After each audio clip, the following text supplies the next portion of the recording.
Please paint us a picture of what exactly took place.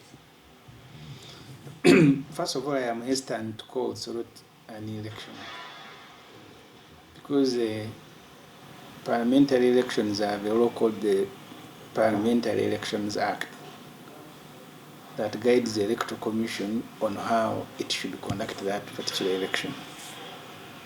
In the 8th Parliament, the Lord Mayor made proposals and they were adopted by Parliament. For example, how do you sit at a polling station?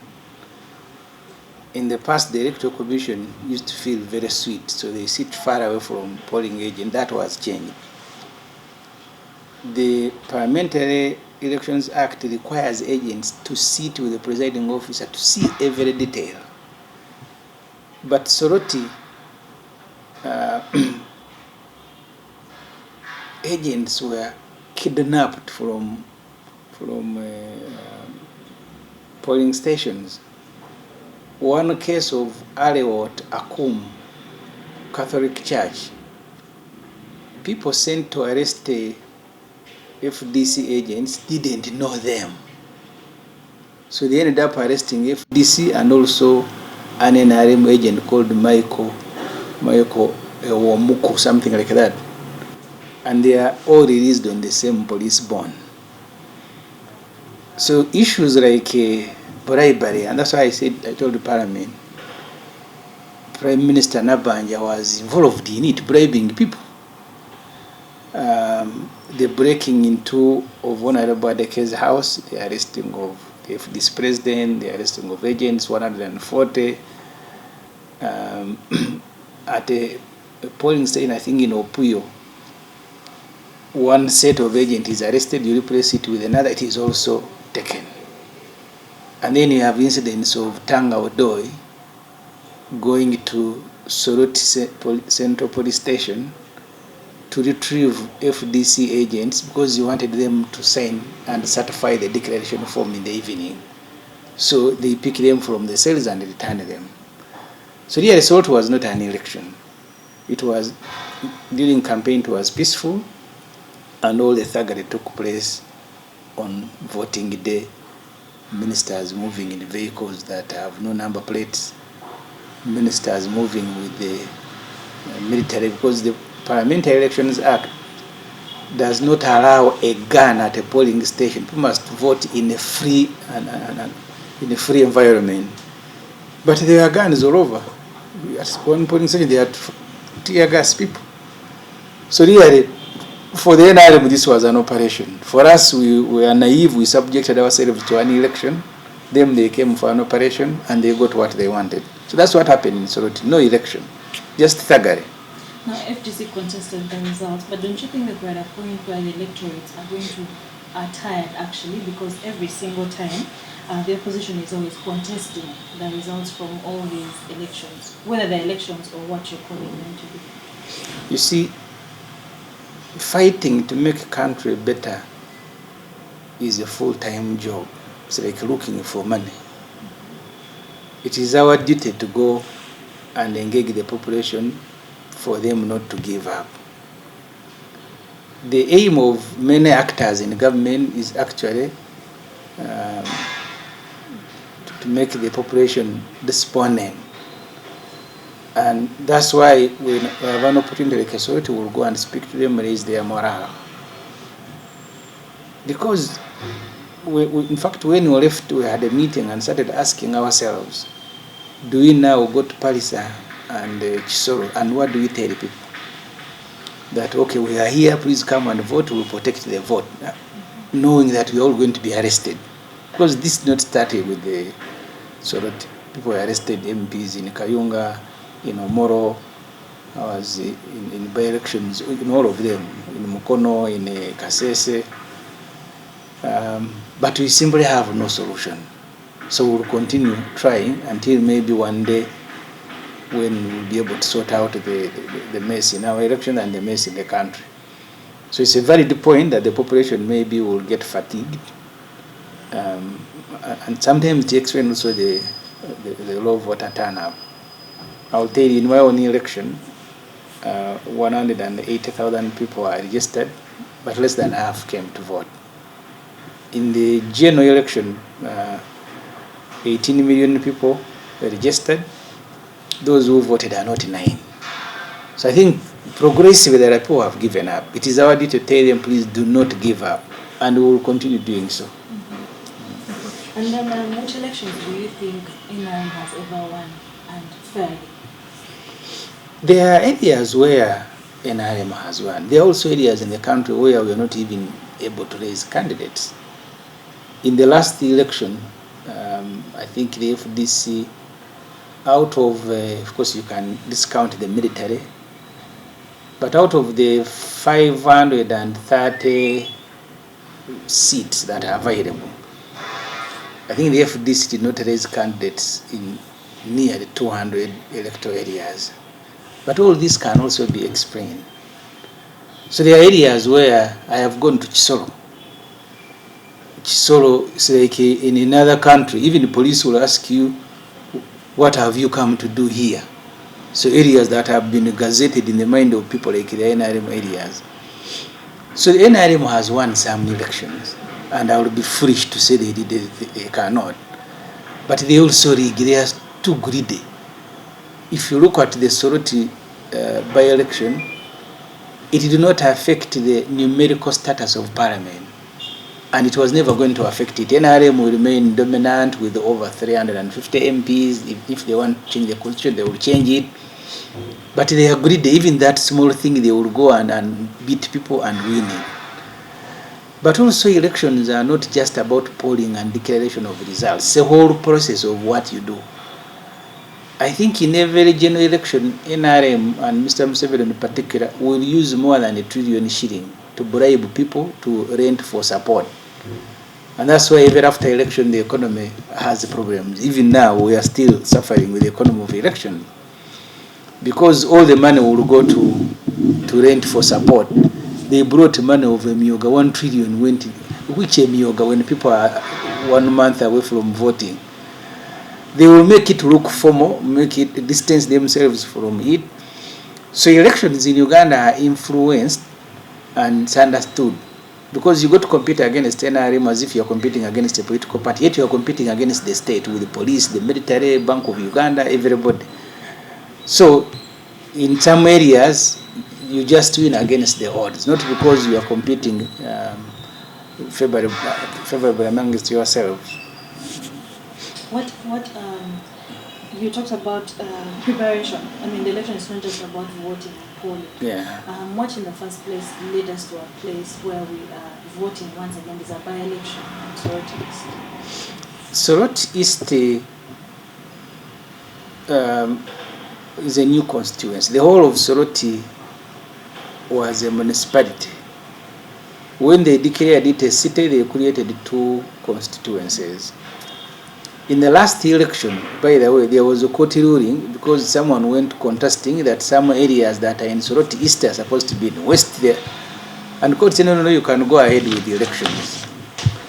So this particular election was repeated because there were 11 polling stations, I don't know whether they are villages, that did not participate, yet geographically they are in Soroti East. They voted some in Soroti West, others in the neighboring constituency. So they said you must repeat. Unfortunately, they only repeated the side of FDC, which means there are people who have voted for 2 MPs because they voted in Soroti West.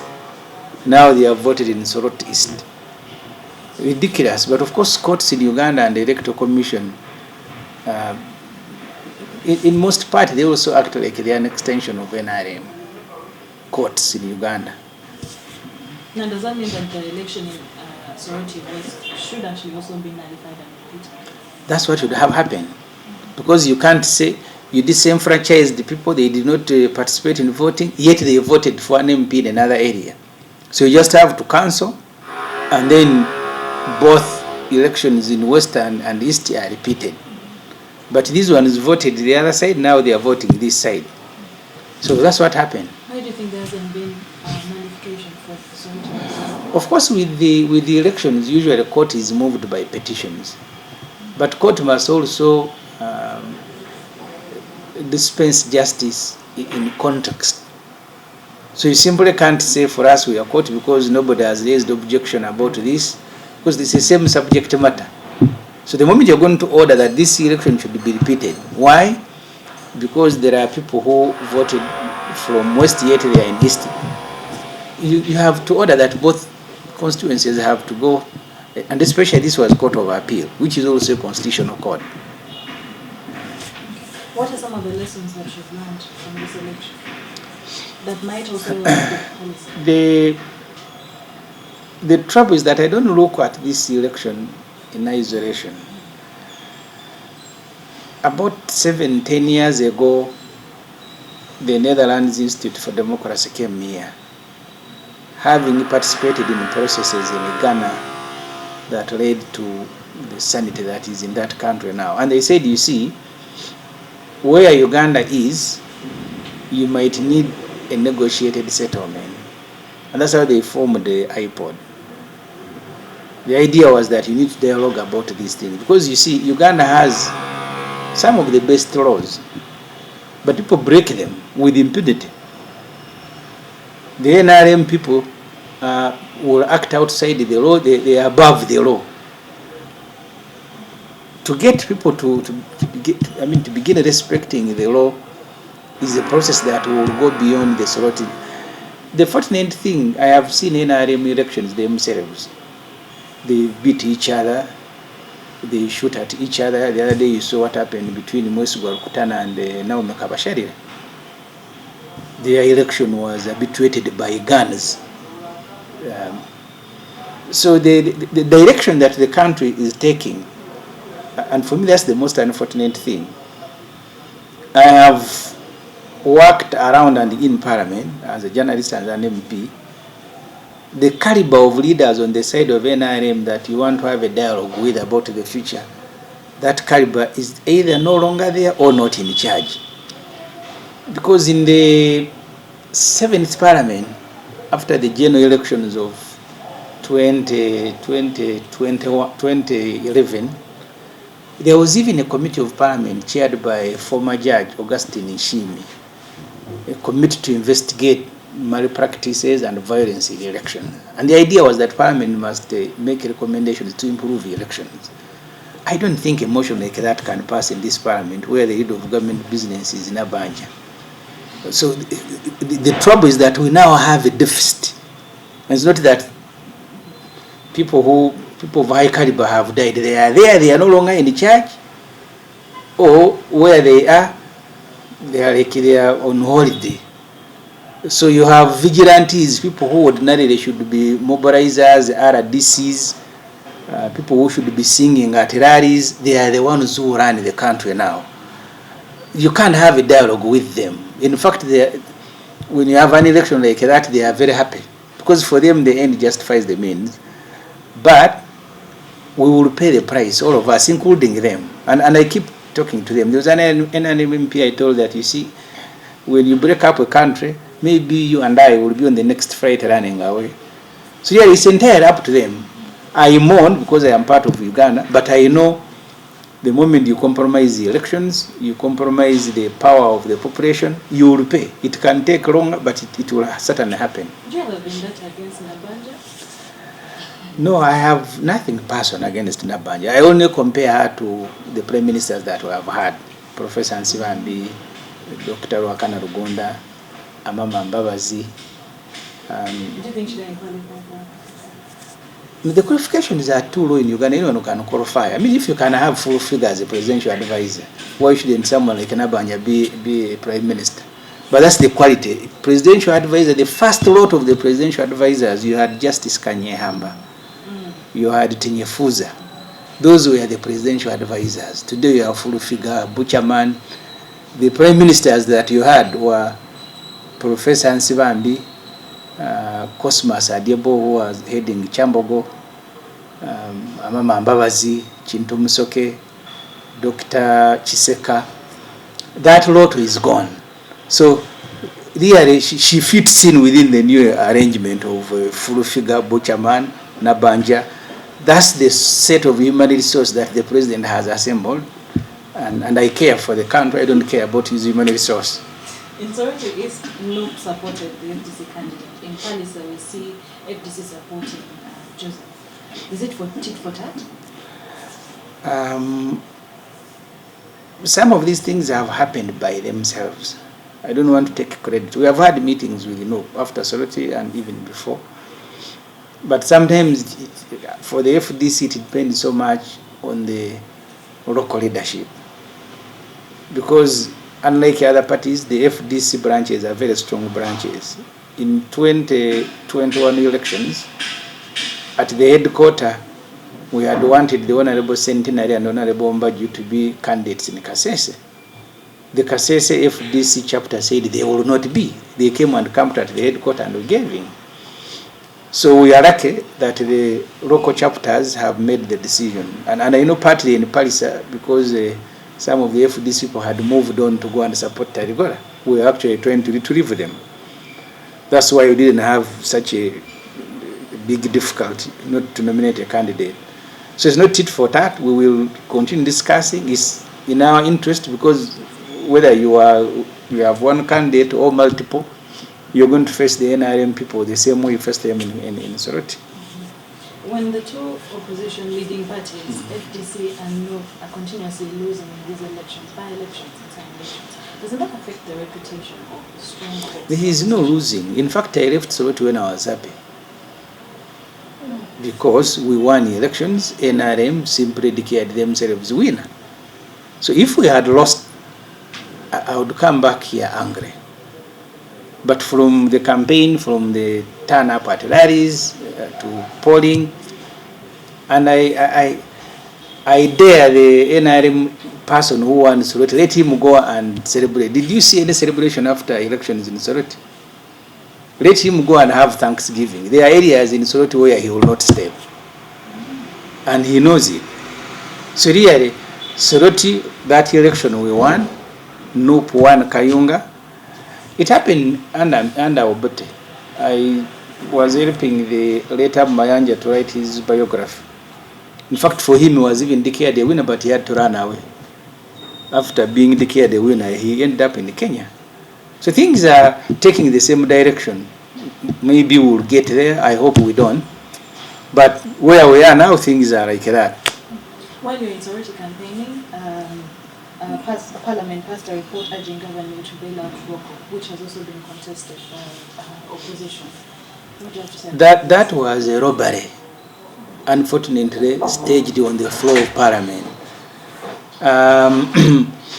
I was in Parliament, I missed the opportunity. But because you see, if Rocco is collapsing, let them collapse. Many other companies have collapsed in Uganda. But to put 202 billion shilling in a company, the problem is that many of these things don't happen in Parliament. We just see them at the tail end. I know personally the relationship between President Museveni and Rocco and the founder who is now dead, because Rocco now is run by the mother and son. The proprietor died. He has a relationship with the NRM during their days in Luwero. So maybe it is their business as well. Because I mean, the other day we spent $700 million in Luwero. We had actually started paying. It is only in this budget where we refused.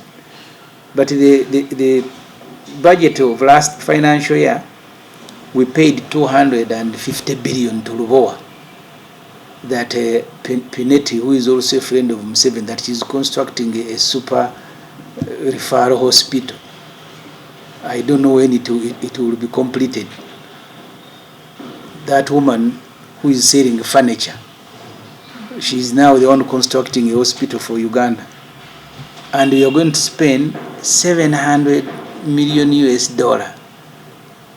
on that project. The project of Atiak.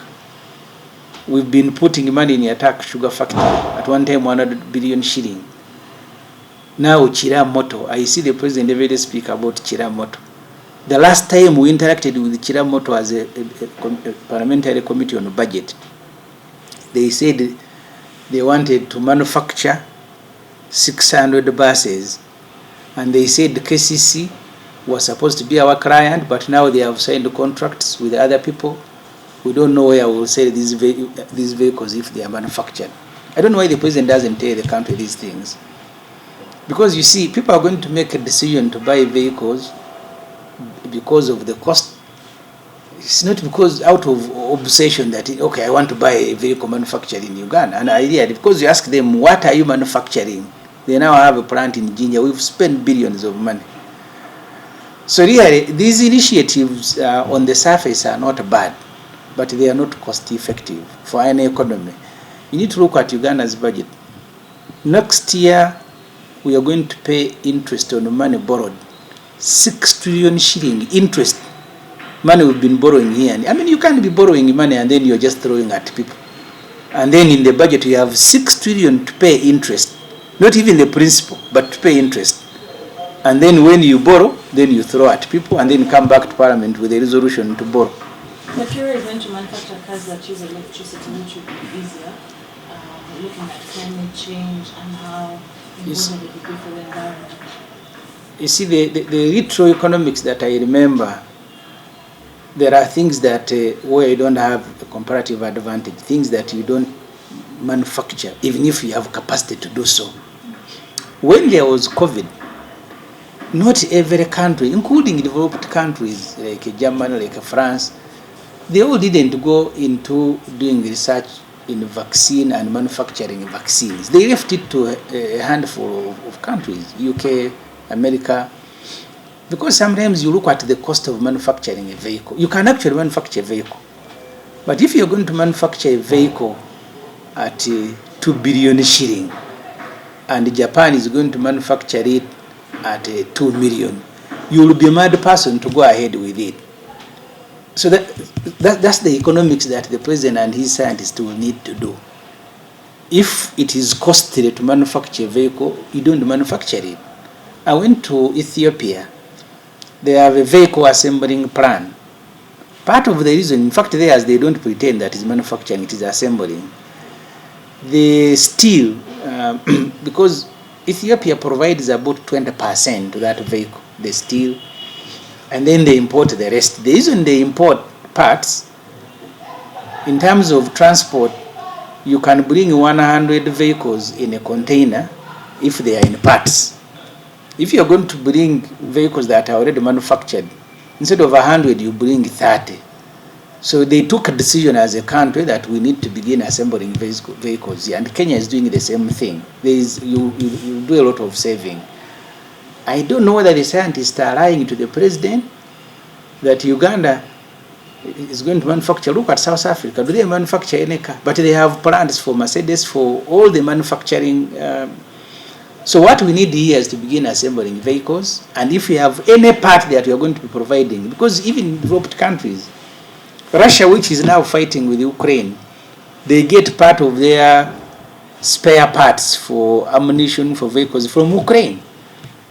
So what is it in a car that we manufacture in Uganda? Go and ask these scientists. Is it the engine? Is it the tires? Then let's manufacture that and sell it. But to begin importing, we are importing from Japan, from China, and I think from India. So everything is imported. What these guys is doing is what Chiseka people do. It's just putting it together and say we are manufacturing a Kayora electrical. Where? DP and NRM partnership. Did you see this coming? There is no DP NRM partnership. I think the Honorable Norbert Mao, his career hit a ceiling. He set out to be the main opposition leader in Uganda under DP, which didn't happen. But even within DP, the party started disintegrating under his feet. And that's why at one time Mao was jealous and fighting Besigye too much, because he wanted Besigye to give way so he becomes the main opposition figure in Uganda. Having failed to become the main opposition leader, I think Mao, and you give him credit, is trying to recreate his career. Because you remember, Mao was a guild president at Makerere when Olanya was a guild speaker. After school, they set up a law firm, both of them. I think Mao is reading the script of Olanya, who was UPC in the 7th Parliament.